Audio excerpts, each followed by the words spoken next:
नमस्कार। मैं यशपाल हंस करनाल से। आशा है आप प्रसन्न होंगे। ईश्वर की कृपा आप पर बनी होगी। मेरी इष्ट देवी माँ सरस्वती आप पर ज्ञान की वर्षा करे। आप सुखी रहें, संतानें आज्ञा में हों, धन और ऐश्वर्य की कोई कमी ना हो। इन्हीं शुभकामनाओं के साथ आज थोड़ी देर की वार्ता आपसे करूँगा। कल मैं कह रहा था कि जब भी कुछ विश्व में होता है, जब भी कहीं कुछ होता है, तो उसके पीछे शनि का कोई ना कोई हाथ अवश्य होता है। जब किसी को कोई रोग लग जाए, कोई तकलीफ़ हो जाए, तो ये मानना पड़ता है कि महाराज शनि ने अपना काम कर दिया। मेरे प्यारे बंधुओं, मैं आज आपको महाभारत युद्ध पर भी कल भी चर्चा कर रहा था। इसमें पूरा रोल देखिए। या तो आपको कई स्थानों पर कई लोगों की कुंडलियों के अंदर महाराज बृहस्पति कमाल के मिलेंगे, या शनि या सूर्य। सर्वश्रेष्ठ सूर्य महाराज कर्ण की कुंडली में था। महाराज कृष्ण को तो हम वैसे भगवान का रूप देते हैं, देवता का रूप देते हैं। उनका वृष लगन था। तीसरे घर के अंदर उच्च का बृहस्पति विराजमान है, लगन में चंद्रमा उच्च का विराजमान है, जिसने उन्हें रूपवान भी बनाया, छरहरे बदन का भी बनाया और शक्तिशाली भी बनाया, युक्तिवान भी बनाया। ये चंद्रमा की स्थिति है। चंद्रमा जब भी लगन में उच्च का होकर बैठेगा और उसकी स्थिति ठीक हो, बाकी ग्रहों की दृष्टियां ठीक हों, ऐसे व्यक्ति देव पद को प्राप्त होते हैं। और बात देखिए, धृतराष्ट्र की कुंडली देखिए। धृतराष्ट्र की कुंडली के अंदर शनि डिस्टर्ब है, इसलिए वो जन्मांध थे। शनि जिसका भी दूषित होगा वो अंधकार को पसंद करेगा, वो अंधेरे में रहना पसंद करेगा, या उसकी आंखों में कोई ना कोई त्रुटि होगी। मेरे प्यारे बंधुओं, मैं आज आपको ये बताना चाहता हूँ कि महाराज कर्ण महान दानी हुए। मैं उसी नगर करनाल का हूँ जहाँ के वो शासक थे। अंग नरेश की राजधानी शायद यही थी। यहाँ पर वो सोना दान करते थे, और जब वो स्नान करके आते थे तो जो उनसे कुछ मांगता था वो उसकी इच्छा पूरी कर देते थे। बहुत कुछ लोग उनसे ले गए, लेने वाले उनसे कवच और कुंडल भी उनका ले गए। और महाराज माता कुंती ने तो अपने पुत्रों के जीवन मांग लिए उनसे, और उन्होंने वो भी दे दिए। कहा अर्जुन को छोड़कर बाकी सबका जीवन देता हूँ, नहीं किसी को कुछ करना। जबकि बड़े भारी पड़े युद्ध पर वो। खैर, मैं आपको ये बता रहा हूँ कि हम शनि को दान क्यों करते हैं। ये मेरी बात बड़े ध्यान से आप सुनना। और सूर्य को अर्घ क्यों देते हैं? अर्घ देने का तो सीधा अभिप्राय यही है कि उसकी किरणें हम में जाएं, हमें शक्तिशाली हों। सूर्य की तरह हम प्रतापी बने, सूर्य की तरह हम सत्यनिष्ठ बने। सूर्य ने वादा किया हुआ है कि मैं रोज़ चढ़ूँगा, रोज़ अस्त होकर दूसरे देशों में भी चला जाऊँगा, सबके जीवन की रक्षा करूँगा। शनि का वादा है कि मैं न्यायाधीश के पद पर हूँ, न्याय करूँगा। देर सवेर वो न्याय कर देते हैं, छोड़ते नहीं। आपने कभी किसी भी अत्याचारी पापी को बहुत लंबे समय तक नहीं देखा होगा फील्ड के अंदर कि वो चल रहा है। कुछ मुद्दत चलेगा, लेकिन अंतोगत्वा महाराज शनि उसे परास्त कर देते हैं। हम जो शनि को दान करते हैं, वो हमारी कोशिश ये होती है कि या तो तेल का दान कर दिया जाए, सिक्का डाल दिया जाए, या नकद पैसे तो वैसे हाथ में पकड़ा देते हैं। अगर कोई नोट हो तो 10 का 20 का जो भी है। लेकिन आप ये याद रखना, Shani is a good conductor. इसमें से बिजली पास ऑन हो जाती है। शनि लोहे का बना हुआ ग्रह है, जो सप्त धातु का बना हुआ माना जाता है। It is known as the good conductor. जो ब्राह्मण हमसे लेने के लिए आता है, ये इसी काम के लिए। इनको मान्यताएं हैं कि आप जो भी दान लोगे वो आपको दुख नहीं देगा, क्योंकि दान लेना दुख लेना है। दूसरे का कष्ट लेना है, इनको वरदान है कि नहीं होगा। अब आप देखिए, मैं छोटा सा वीडियो दे रहा हूँ आज, कुछ वार्ताएं मैं कल करूँगा आपके साथ। कि पहली बात ये कि जो व्यक्ति दान लेने के लिए आया हुआ है, मनुष्य है, वो खुद गुड कंडक्टर है, उसमें से बिजली पास ऑन हो जाती है। आप जो तेल डालते हो उसमें सरसों का, सरसों itself is a good conductor, इसमें से भी बिजली पास ऑन हो जाती है। मैं जो बात समझाना चाहता हूं आगे बताऊंगा।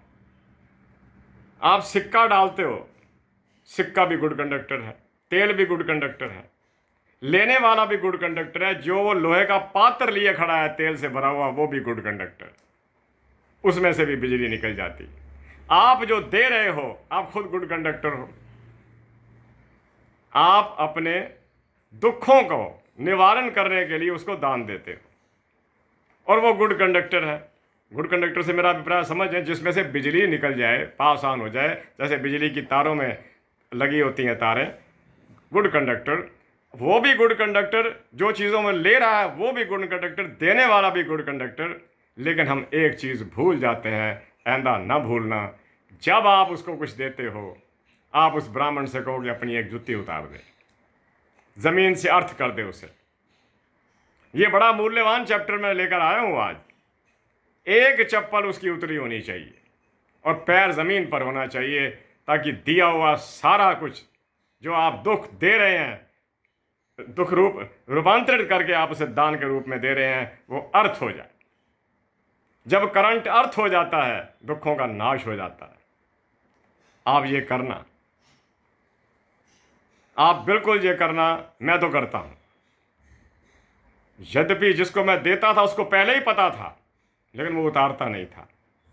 जब मैंने पढ़ा और मैंने कहना शुरू किया उसको कि आप अपना जूता उतार दीजिए, उसने एकदम उतार दिया। अगर आप ऐसा करोगे तो आपका दिया हुआ शनि को जो दान है सफल होगा। बाकी जो आप दे रहे हैं, उसे नोट दे रहे हैं 10 का, 20 का, 50 का, वो अतिरिक्त चीज़ है। उसे आप भोजन दे रहे हैं, रोटी दे रहे हैं, वो अतिरिक्त चीज़ है। लेकिन जो आप गुड कंडक्टर्स उसे दे रहे हैं, उसके लोहे के पात्र में, सरसों के तेल के अंदर जो सिक्का आप दे रहे हैं, लेने वाला भी गुड कंडक्टर है और देने वाला भी गुड कंडक्टर है। इसे अर्थ कर देना चाहिए। उसे जूता उतारने को कहिएगा, वो अर्थ हो जाएगा। आपके पापों में कमी आएगी। तो मैं आगे आपको बता रहा था, अभी समय मेरे पास 5 मिनट का और है। मैं आपको करण जी की एक कथा सुनाता हूँ। करण जी की कुंडली बहुत कम, बड़ी यानी कि कोशिश के बाद देखी, लेकिन उनका सूर्य प्रतापी देखकर, 2 ग्रह प्रतापी हैं उनके, सूर्य और मंगल। मंगल ने उन्हें महान योद्धा बनाया, सूर्य ने उन्हें विश्वविख्यात बनाया। आज तक हम उन्हें याद करते हैं। हमारे शहर में तो कई उनके स्टैचूज़ लगे हुए हैं जिन्हें हम माथा टेकते हैं कि महाराज करण, आप जैसी योग्यता, आप जैसा त्याग, आप जैसी मित्रता, कैसा मित्र रहा होगा। सब जानता है, पर एक एहसान जो कर दिया दुर्योधन ने, उसे राज तिलक कर दिया, अंग नरेश बना दिया, नहीं भूले सारे, प्राण दे दिए, मित्रता नहीं छोड़ी। मैं बता रहा था आपको, योगीराज कृष्ण जब दूत बनकर गए हस्तिनापुर के अंदर, तो उन्होंने वहाँ भोजन नहीं किया, क्योंकि वो दर्शाना चाहते थे कि मैं तुमसे खुश नहीं हूँ, तुमने अपने भाइयों के अधिकारों का हनन कर रखा। वो कहने लगे, जी खा लीजिए, आपके लिए बना है, तुम्हारी खिलाने की इच्छा नहीं है और मुझे भूख नहीं है। भूख ना हो तो भोजन नहीं किया जाता। मेरी भूख तो तुम्हारी आदतों को देख कर मर गई। मैं विदुर के घर जाकर रोटी खाऊंगा, क्योंकि उसमें खिलाने का स्नेह भी है, और मैं भी चाहता हूं कि मैं मित्र को मिलूं। मेरी बुआ भी वहाँ रहती है, कुंती वहाँ रहती है। प्यारे बंधुओं, एक उस समय सिस्टम था कि जो भी अतिथि आता था उसको छोड़ने के लिए सीमाओं पर जाया गया था। तो उनको सीमाओं पर छोड़ने के लिए गंगापुत्र कहने लगे कि दुर्योधन जाएगा, दुशासन जाएगा। तो महाराज कृष्ण ने कहा कि नहीं, मुझे छोड़ने के लिए महाराज कर्ण जाएंगे। कर्ण को लेकर वो चले गए। कर्ण सहर्ष उनके साथ गए। कि मेरा सौभाग्य, मैं आपको छोड़ कर आता हूँ। रास्ते में उन्होंने कह ही दिया कि मेरे पास आ जाओ, मेरे रथ पर आ जाओ या मैं तुम्हारे रथ पर आता हूँ। और उन्होंने उसको बताया कि महाराज कर्ण, अगर आपको पता ना हो तो मैं आज पहली बार रहस्योद्घाटन करने जा रहा हूँ कि आप युधिष्ठिर के बड़े भाई हैं, आप कुंती के कानीन पुत्र हैं। आइए, आप पांडवों के साथ आ जाइए, छोड़िए इसको। पांडवों के साथ कृष्ण जी का प्रयास देखो कितना बड़ा, अपमानित हुए, विराट रूप दिखाना पड़ा, लेकिन फिर भी कोशिश नहीं छोड़ी कि अगर कर्ण को मैंने हिला दिया, युद्ध जो है पांडवों के पक्ष में चला जाएगा। लेकिन कर्ण ने इनकार कर दिया। कर्ण ने क्या कहा, महाराज मैं दुर्योधन के एहसान के नीचे इतना दबा हुआ हूँ, अगर मुझे राज मिल भी गया मैं फिर इसी को दे दूँगा। और विश्व से जिस चीज़ को आप ख़त्म करना चाहते हैं, आप विश्व के अंदर वो चीज़ लागू करना चाहते हैं जो समानता का अधिकार है जो विश्व के अंदर, वो फिर लागू नहीं हो। तो मेरे प्यारे बंधुओं, आज छोटा सा वीडियो 12 मिनट का, जिसमें मैंने आपको दान की परिभाषा बताई कि अगर आप शनि का दान करते हैं, लोहे की चीज़ें, सिक्का, सरसों के तेल में, लोहे के डिब्बे में, गुड कंडक्टर को, बीइंग ए गुड कंडक्टर, तो उसे अर्थ करवा दीजिए, जो कोई मुश्किल नहीं है, उनको पता है। और कर्ण की छोटी सी, हमारे नरेश थे कभी किसी ज़माने में, हम तो उनके स्टैचूज़ ही देखते हैं, नमस्कार कर देते हैं कि आप जैसे मित्र हम भी बने, आप जैसा सौहार्द हम में भी हो। तो प्यारे बंधुओं, आज छोटी सी बात के साथ मैं यशपाल हंस आपसे आज्ञा लेता हूँ। अगर मेरी सेहत ठीक रही, कल फिर आपसे मिलता हूँ किसी नई बात के साथ। एक बात आपको सुनानी है कि राजा परीक्षित के काल के अंदर कलयुग कैसे विश्व में प्रवेश कर गया। वो थोड़ा सा वीडियो लंबा होगा, वो जैसे मेरे को समय होगा लंबे वीडियो का तो मैं आपसे उस पर भी चर्चा करूँगा। इसी के साथ मैं यशपाल हंस आपसे आज्ञा चाहता हूँ। मेरे से कोई गलती हो जाए तो झोली फैला कर क्षमा मांगता हूँ। आप तारीफ़ करते हो, सब्सक्रिप्शन बहुत दे रहे हो, मैं आपका आभारी हूँ। और प्रभु से प्रार्थना करता हूँ, है तो मेरी ज़िंदगी की शान, लेकिन माँ सरस्वती, तूने मुझे बोलने की ताकत दी हुई है, थोड़ी है या ज़्यादा है, बोलता मैं वही हूँ जो ग्रंथों में पढ़ा हुआ है, मेरी अपनी कोई बात नहीं। आप मुझ पर कृपा करना, मैं जब तक रहूं मैं लोगों से बात करता रहूं। मैं उन्हें भले नहीं देख सकता, वो तो मुझे देख रहे हैं।